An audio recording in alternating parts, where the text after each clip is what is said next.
vous allez vous adresser directement à M. le Président qui est là devant nous, afin que nous puissions écouter ses réponses. Donc, pour ne pas tarder, ceux qui veulent prendre la parole, lève le doigt et on lui passe le micro, qui pose la question qu'il veut.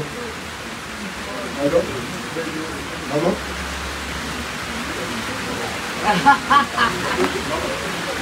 Vous devez parler, vous allez parler.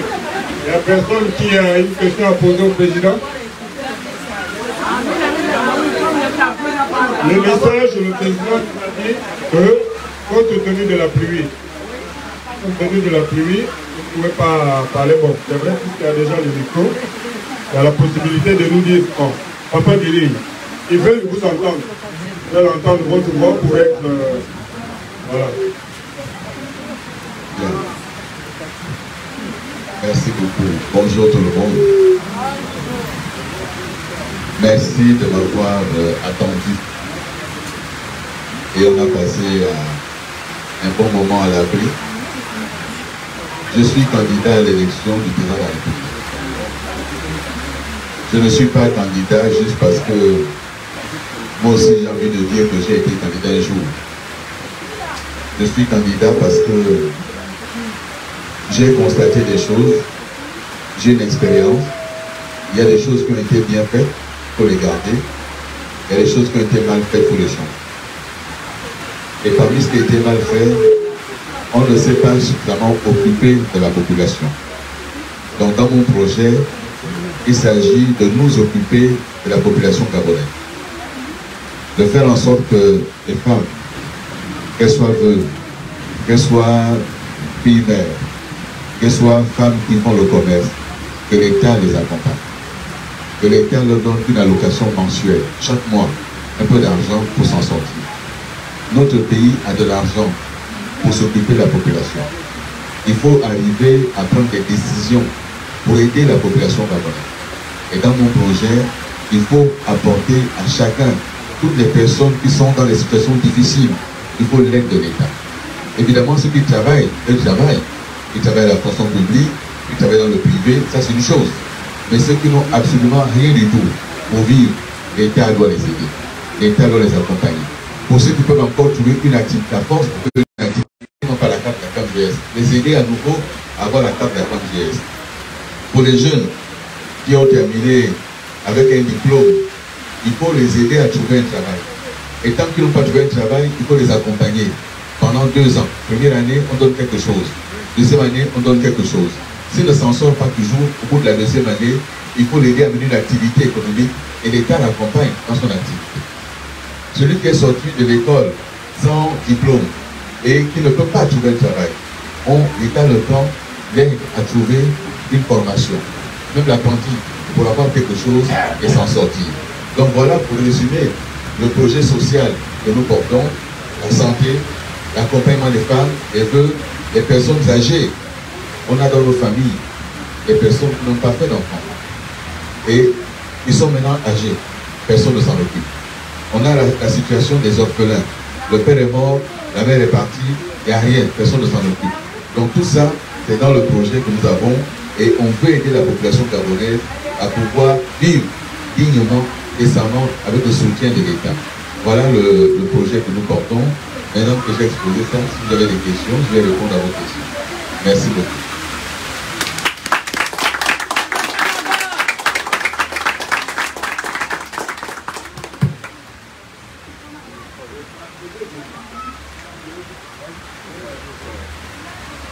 Il n'y a pas de l'état, tout le monde peut poser la question. Des questions à poser.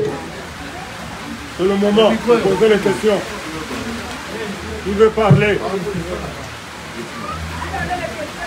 Bonjour, Monsieur le Président Billy Bizet.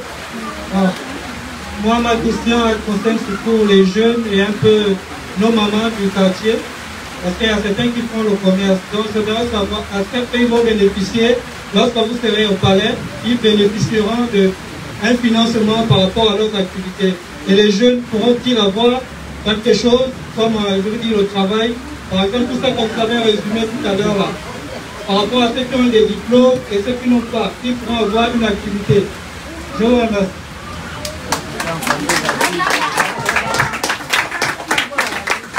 D'accord. doit faire, c'est aider les mamans à faire une activité. La maman qui veut faire le commerce, on l'aide. On lui trouve un peu d'argent pour qu'elle fasse le commerce. Le jeune qui n'a pas fait de diplôme, qui n'a pas d'emploi, on l'accompagne pour qu'il trouve un emploi. Et s'il n'a pas d'emploi, on lui trouve une formation pour qu'il ait un métier. Et dès qu'il ait un métier, on l'aide à mener une activité économique pour qu'il s'en sorte. Les jeunes qui n'ont pas de travail, c'est dangereux. À la fois, la famille est inquiète, mais aussi, il est obligé de faire n'importe quoi pour essayer de trouver un peu d'argent. Donc, il faut aider les jeunes à faire tout ça. C'est important. Un État doit s'occuper de sa population. Nous sommes un État, il faut s'occuper de la population. Et notre pays a assez d'argent pour s'occuper de la population. Voilà ce que je pouvais répondre.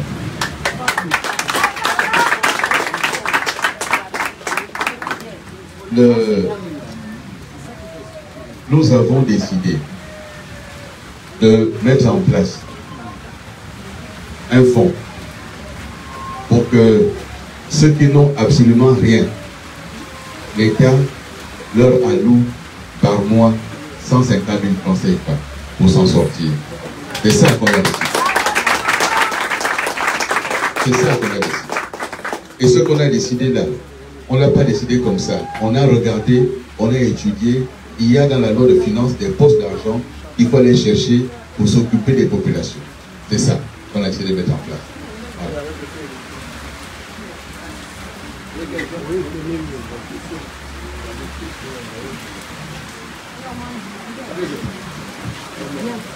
Bonjour, papa Billy. Ce que j'ai à dire, c'est nous ne voulons pas seulement d'un président. Nous voulons de quelqu'un qui va vraiment s'occuper de nous, prendre soin de nous. Parce qu'il y a un adage qui dit qu'on connaît celui qui part, on ne connaît pas celui qui vient.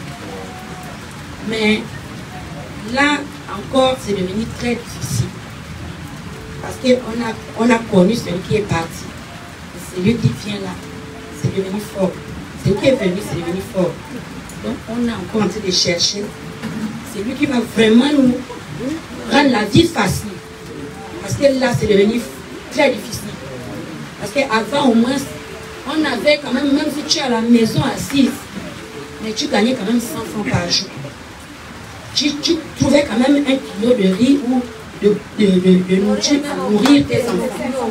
Mais là, c'est devenu très, très difficile. Donc, nous ne cherchons pas seulement un président, mais on cherche quelqu'un qui va vraiment nous satisfaire.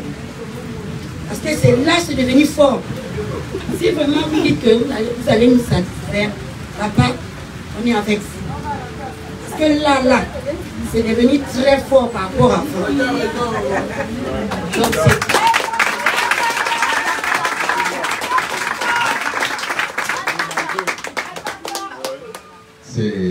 merci beaucoup, ma soeur. C'est exactement ce que nous avons décidé de faire. Vous savez, pour faire le projet dont je parle, nous sommes allés en province.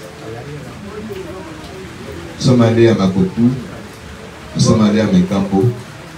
Lorsqu'on est arrivé à Menkambo, nous ne sommes pas arrêtés en ville. Nous sommes allés à Ibeya. Et on s'est assis. On a écouté la population. Nous sommes partis d'Ibeya, nous nous sommes arrêtés à Menkambo centre. On a parlé. Nous étions à Paris-Bouillon. On a parlé. Nous sommes partis de Paris-Bouillon, nous nous sommes arrêtés à Ikeyi-Boka-Boka. Nous avons discuté avec les populations. Nous avons été à Mbomao. On a parlé avec les populations. Et ce qui apparaît jusqu'à Ebela Banga, jusqu'à Moussabou Kougou, ce qui apparaît, c'est qu'il faut s'occuper de la population. C'est vrai, devenir président juste pour prendre les avions, voyager, c'est pas pour ça que je suis candidat. Je suis candidat pour m'occuper de la population gabonaise. Je suis candidat pour me mettre à vos côtés, pour régler les problèmes, pour résoudre les problèmes. Tel que vous me voyez venir m'asseoir dans le cadre de la campagne, si Dieu nous aide à être demain président, je viendrai pour qu'on continue à travailler, pour écouter, pour m'asseoir avec vous. C'est important. Vous avez dit quand vous serez au palais, le palais là, quand on est là-bas, on s'enferme. On ne sait plus comment ça fonctionne. Il faut que celui qui est dirigeant, moi qui dis président, c'est dans les quartiers qu'il faut venir s'asseoir pour parler avec la population. On est venu aujourd'hui, on a pris une décision, on prend une décision, il faut revenir voir si la décision a été appliquée. Les collaborateurs, c'est bien, mais c'est toujours mieux quand toi-même tu descends sur le terrain. Et être présent là, sans aller voir quelqu'un. On est assis là, est-ce que quelqu'un m'a agressé? On est assis là, est-ce que quelqu'un m'a insulté? On parle en famille, on se comprend en famille. Donnez-moi la possibilité d'être élu président. On va changer ensemble ce pays. On va le changer radicalement. Tout Gabonais doit participer à développer son pays. Tout Gabonais doit recevoir de la part de son pays un soutien, une aide pour s'en sortir, pour élever ses enfants, pour encadrer ses enfants. Aujourd'hui, dans des maisons, les parents sont assis. Ils regardent les enfants qui sont assis. Ils ne travaillent pas. C'est une souffrance pour les parents. C'est une grande souffrance. Mais c'est aussi une souffrance pour les enfants d'être assis à la maison, entretenus par les parents. Parfois, eux-mêmes sont déjà des enfants. Ils sont encore assis. Ils attendent que pour acheter le lait de l'enfant, il fallait demander à papa. Ils ne veulent plus de ça. Donc voilà ce que je peux dire, ma soeur. Faites-nous confiance. Le 12 avril, il faut voter le bulletin de Bidibis. Comme ça, on va changer ce pays.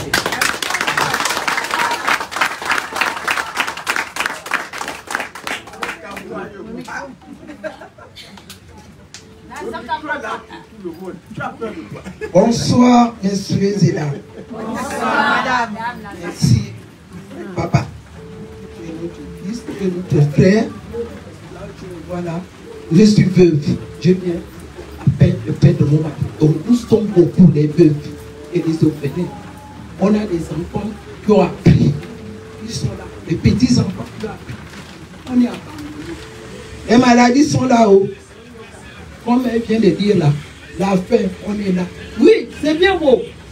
Demain, on va vous voter. Après un mois, 2 mois, on va vous voir dans le quartier. Ou bien envoyer les gens qu'il y avait des mamans à Kevin Djumbu, il y a des veuves, il y a des orphelins. J'ai des enfants, des petits-enfants qui ont appris, ils ont des bacs, mais ils chôment jusqu'à présent. Ils n'apprennent pas. J'ai ma dernière fille, elle est là, ne trouve pas le travail. Est-ce que vous trouvez que c'est normal pour nous, les Gabonais et les Gabonaises? Merci, je vous remercie.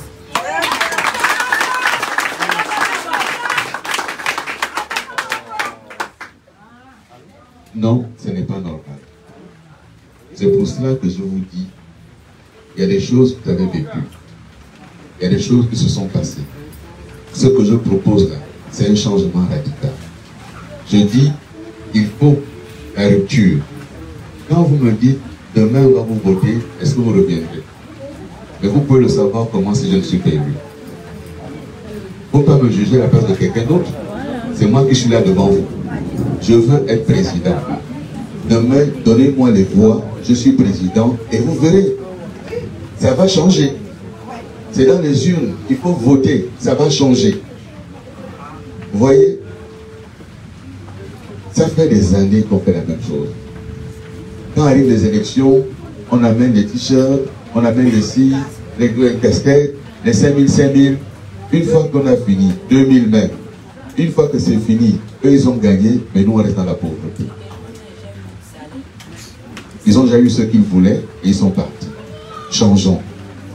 Faisons en sorte que cette fois-ci, cette façon de faire là, c'est fini. C'est fini. Ils n'ont qu'à passer avec leur affaire. Nous, aujourd'hui, ce qu'on veut, c'est s'occuper des enfants, des veuves. Quand même, toute une vie, c'est le mari qui faisait quelque chose. Le mari est parti. C'est fini. On est maintenant seul. On ne peut pas continuer comme ça. Voilà. Donc, c'est ça notre projet. Nous occuper de ceux qui sont en bas, qui n'ont rien. Qui ne peuvent pas s'en sortir tout seuls sans l'aide de l'État. L'État doit aider. L'État doit aider. Donc, on le fera. Faites-moi confiance. Votez pour Bidibis le 12 avril. Et je vous dis, ce pays va changer. Dans le changement radical que vous proposez, je veux savoir si vous avez pensé à faire des changements nationaux, un peu à l'image du Nigeria, qui voudra sortir de volume. Joseph, ok, et Aliko Dangote. Ah, juste, c'est vrai que ça a un axe des petites et moyennes entreprises, mais il faudrait qu'au Gabon aussi on ait le premier ou des loups, et gros Aliko Dangote. Donc dans votre plan, y avez-vous pensé un peu à l'image de ce que le président Bassongo avait fait? Parce que nous sommes dans un pays là où tout n'est pas à refaire, mais tout est à faire. Donc ça veut dire que si tout de suite, on a des entités qui peuvent être des multinationales, elles seront de gros viviers d'emploi. Il y a des zones, par exemple, je ne sais pas aussi si vous allez penser au développement d'Anyanga, parce que Anyanga, par exemple, ça a vivier d'au moins 300 000 emplois si on fait le développement industriel. Donc je voulais savoir si dans votre programme de campagne, dans votre plan, vous y avez pensé, et comment vous comptez y arriver si vous avez pensé. Merci.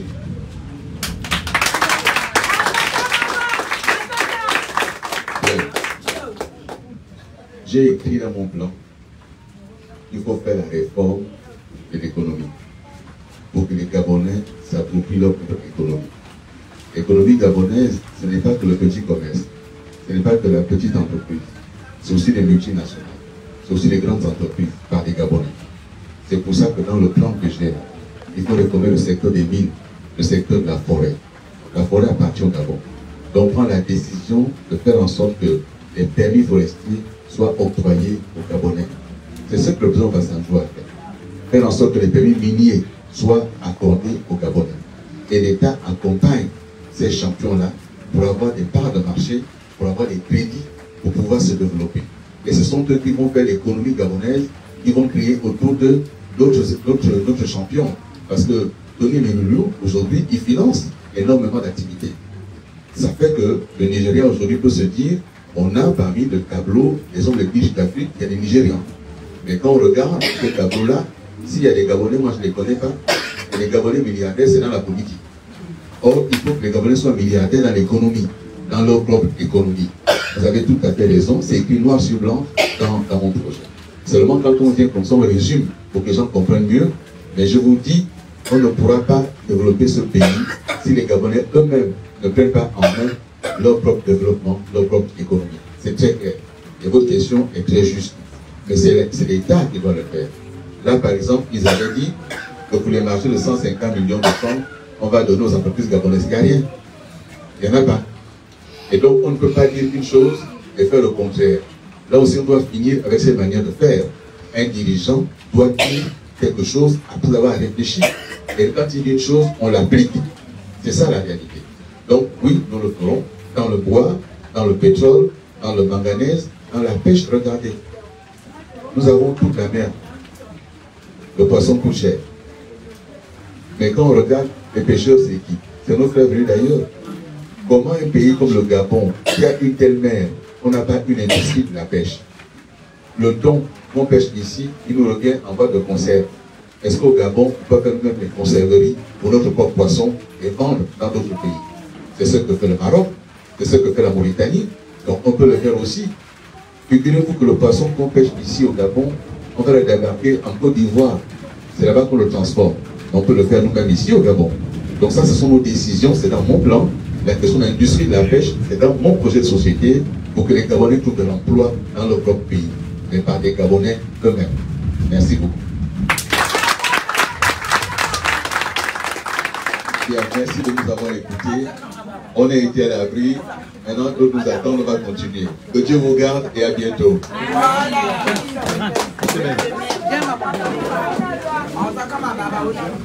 Merci.